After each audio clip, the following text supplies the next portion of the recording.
down, I know you got me, baby.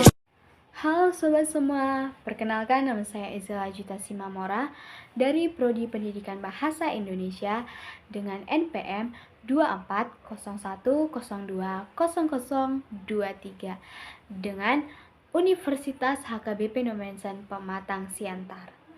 Nah, di sini saya ingin mengerjakan tentang tugas mata kuliah saya, yaitu tugas keterampilan berbahasa reseptif dengan dosen pengampu Ibu Marlina Tambunan, MPD. Nah, di sini saya akan membahas tentang pentingnya teknologi bagi pendidikan. Nah, kita tahu apa itu teknologi, apa itu juga pendidikan. Nah, yang sama-sama kita tahu bahwa pendidikan dan teknologi adalah hal yang berbeda namun akan saling berkaitan, kita bahas di sini. Oke, mari kita bahas ya guys. Nah, pertama kita bahas dulu ini, apa sih teknologi? Nah, teknologi itu adalah alat yang kita gunakan saat ini untuk mengakses berbagai banyak hal seperti internet, AI, dan juga aspek-aspek lainnya, dan akan memudahkan kita dalam berbagai transportasi juga.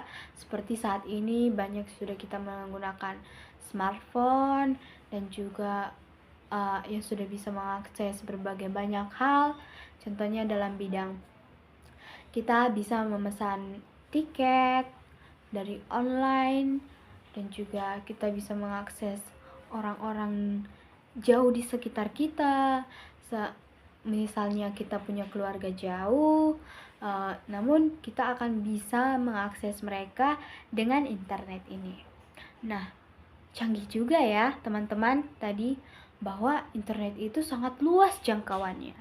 Nah, yang kedua yaitu kita bahas tentang pendidikan. Apa sih itu pendidikan? Pendidikan itu penting nggak?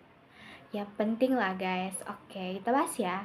Pendidikan itu adalah salah satu syarat bagi manusia untuk menempuh kehidupan. Kenapa dikatakan untuk menempuh kehidupan? Kan gak berpendidikan juga masih hidup. Nah, bukan itu konsepnya guys. Tapi kita harus bisa berpendidikan agar bisa bekerja. Contoh, saat ini tamatan SD tidak diterima di kerja manapun. Bisa.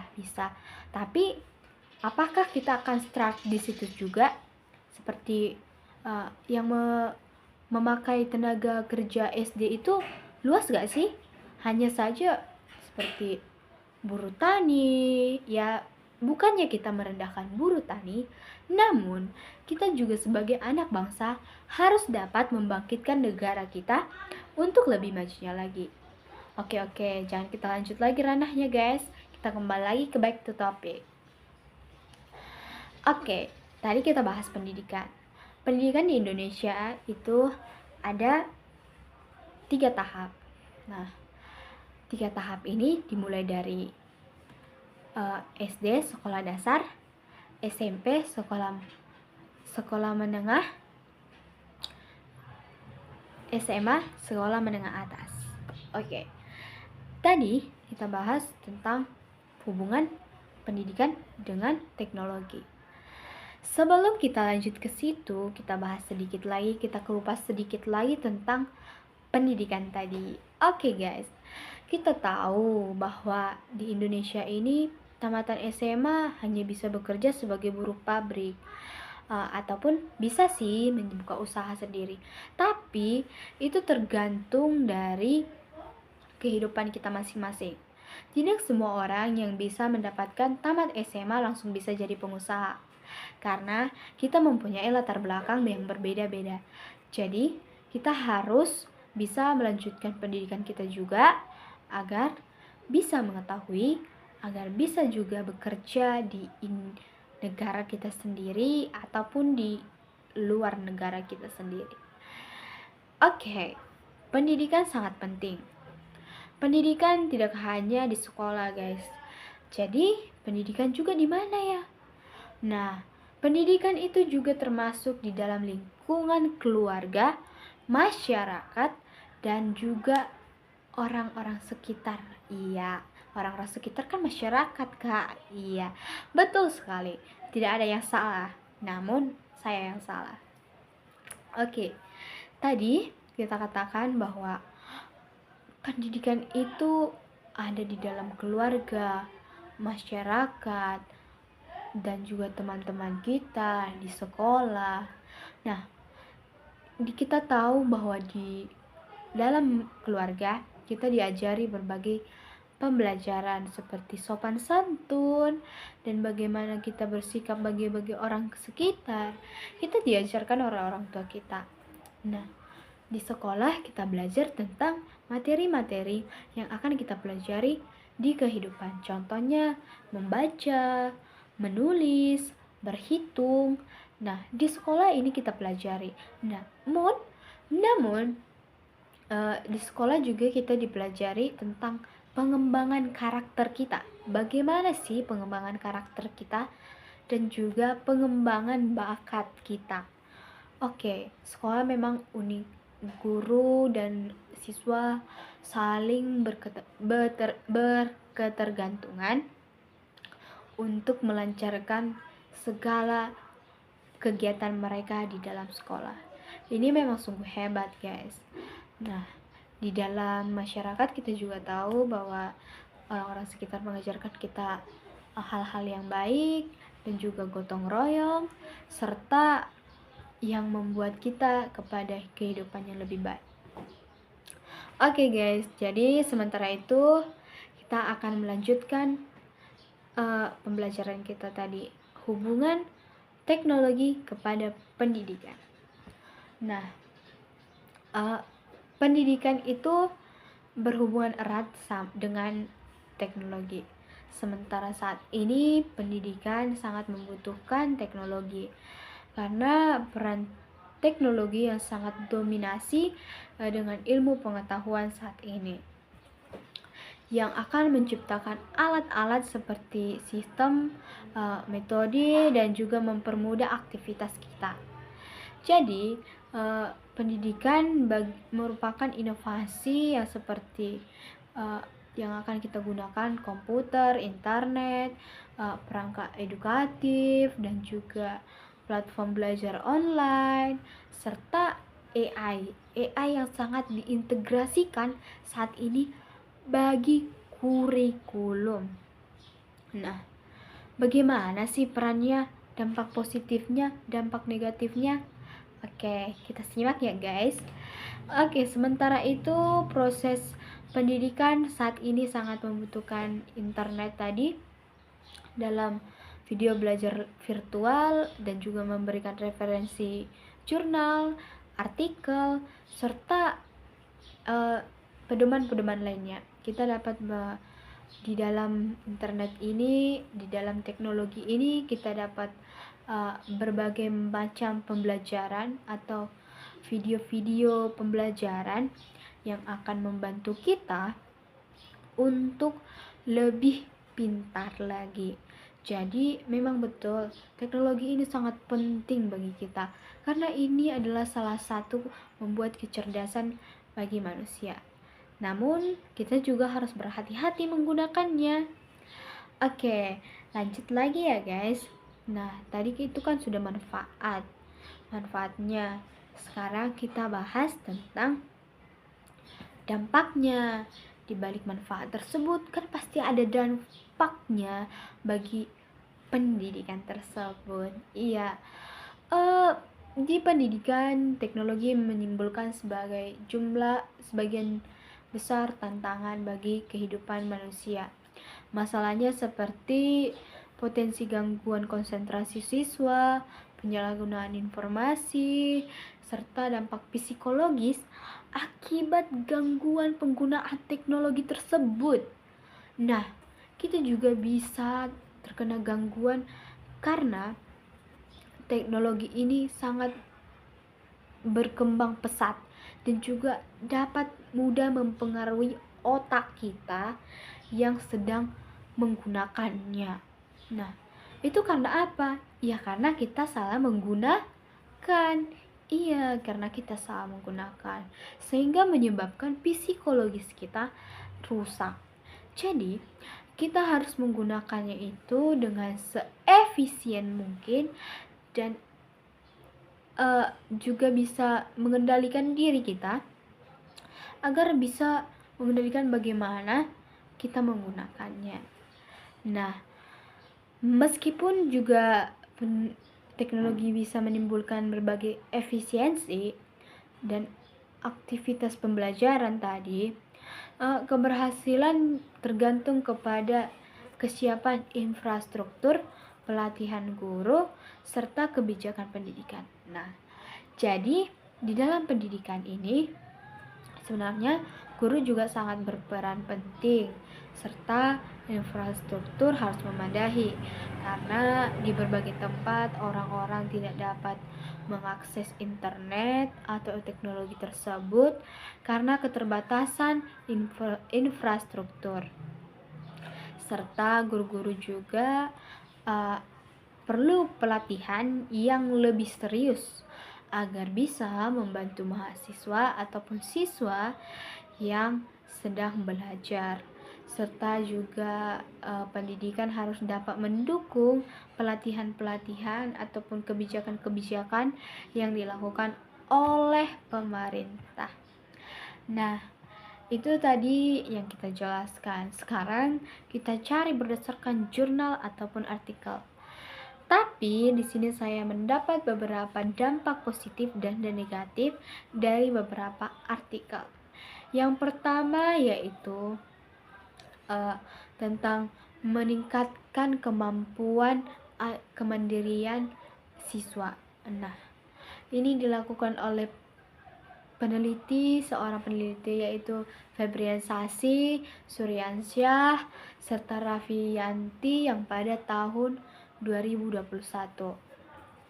Oke, yang menunjukkan bahwa teknologi yang sangat berperan penting bagi pembelajaran daring serta aplikasi interaktif dan media digital dan juga memberikan dampak yang signifikan bagi pendidikan.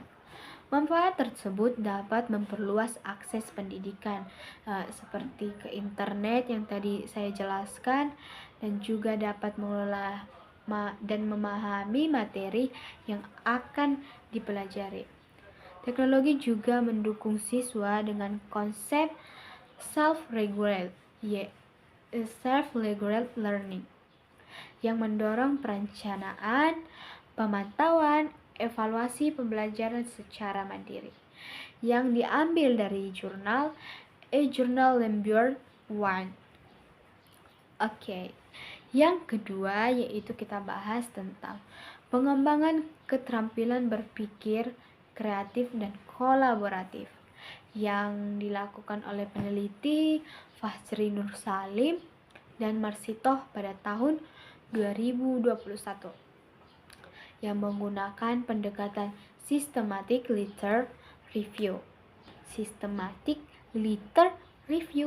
untuk mengevaluasi dampak teknologi bagi pendidikan terhadap keterampilan berpikir yang kritis, kreatif, dan kolaboratif. Nah, ini dilakukan oleh Fajri Nur Salim itu pada mata pelajaran matematika. Wah, hebat sekali ya guys. Pada pembelajaran matematika. Oke, dari hasil penelitian menunjukkan bahwa penggunaan teknologi bagi pendidikan pembelajaran matematika meningkatkan keterampilan berpikir kritis, kolaboratif, dan juga kreatif. Wow, apa aja nih? Teknologi yang banyak ini ditetapkan adalah memfasilitasi dengan pendekatan STIM, yaitu yang dipublis dalam jurnal Universitas Palangkaraya. Nanti boleh dicek ya guys di jurnal Universitas Palangkaraya. Oke, yang ketiga ya guys, yaitu mengatasi ketidaksetaraan pembelajaran. Apa sih? Kenapa dia bilang mengatasi ketidaksetaraan pembelajaran? Oke, simak aja guys. Mari kita lihat apa yang dimaksud dengan mengatasi itu. Yaitu yang dilakukan oleh peneliti dermawan pada tahun 2024. Dalam penelitian teknologi yang mengungkapkan bahwa pendidikan memiliki potensi yang sangat besar untuk mengurangi ketidaksetaraan pembelajaran. Melalui aksesibilitas yang lebih luas terhadap materi, teknologi dapat memberikan pengalaman yang interaktif dan menarik, serta memungkinkan adanya pembelajaran mandiri serta personalisasi sesuai dengan kebutuhan dan kecepatan belajar masing-masing siswa, yang dipublis dalam jurnal Schimga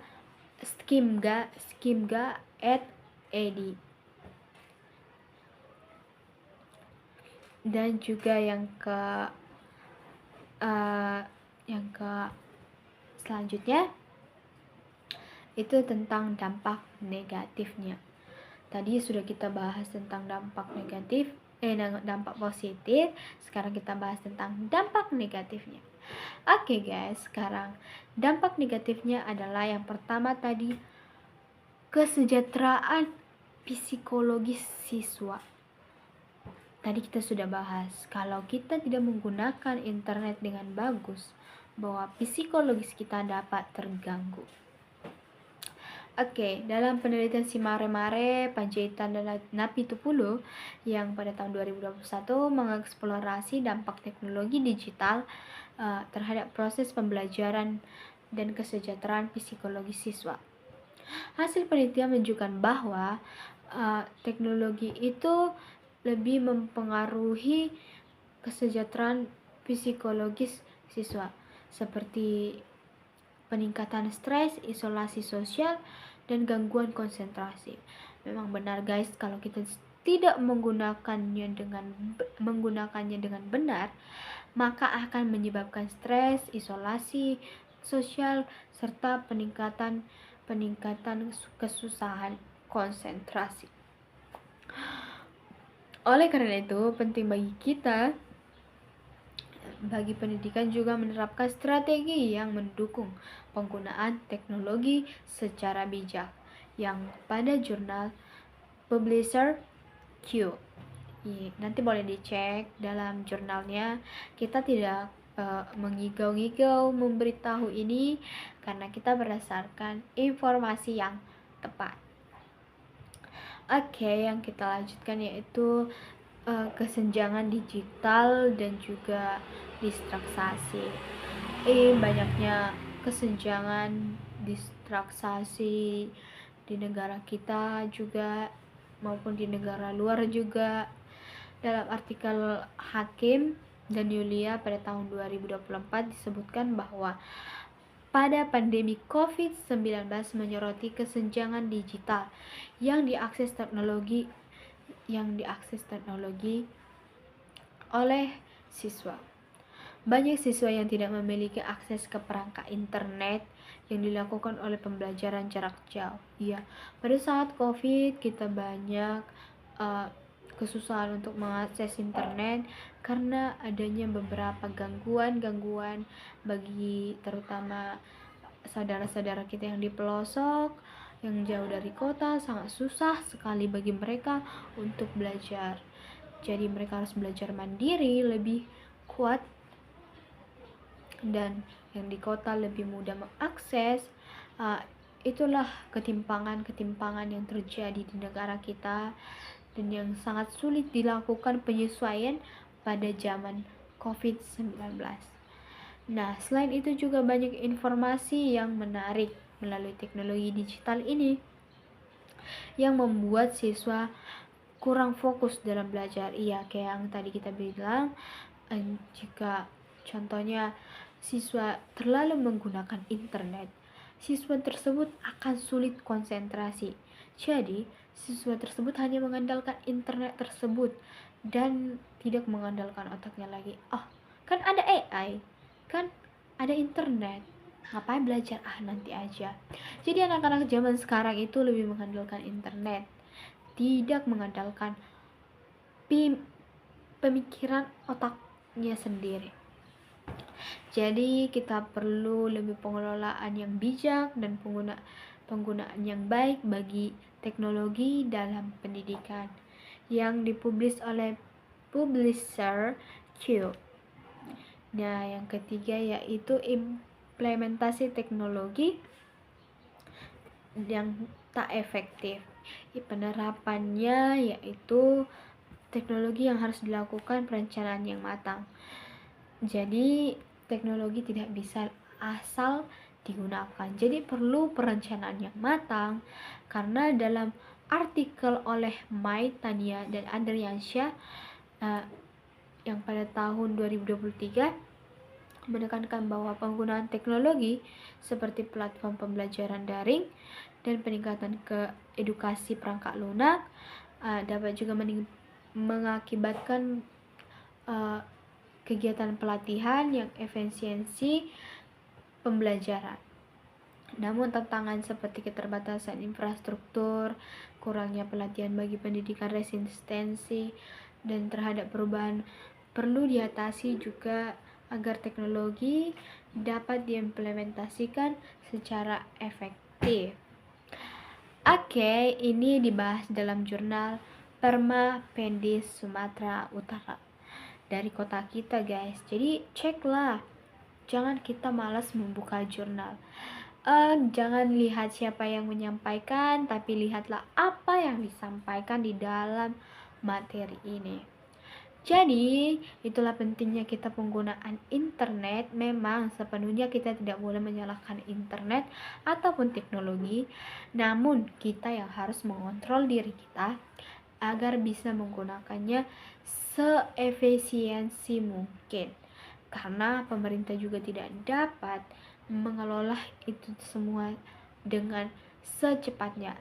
Namun, kita dapat mencegah dan dapat juga membantu orang-orang di sekitar kita untuk lebih menggunakan teknologi dengan baik dan benar. Jadi gunakan saja teknologi dengan baik dan benar agar nantinya kita bisa memiliki masa depan yang lebih baik, bukan masa depan yang susah untuk kita kendalikan sendiri. Jadi kendalikan dirimu mulai dari sekarang, belajar lebih giat dan gunakan internet efisien mungkin, dan andalkan juga dirimu untuk berpikir, karena penggunaan ini akan menyebabkan kita stres karena ketergantungan terhadap. Sekian yang saya sampaikan, terima kasih sudah menonton semuanya, terima kasih banyak dan sampai jumpa next time, bye bye.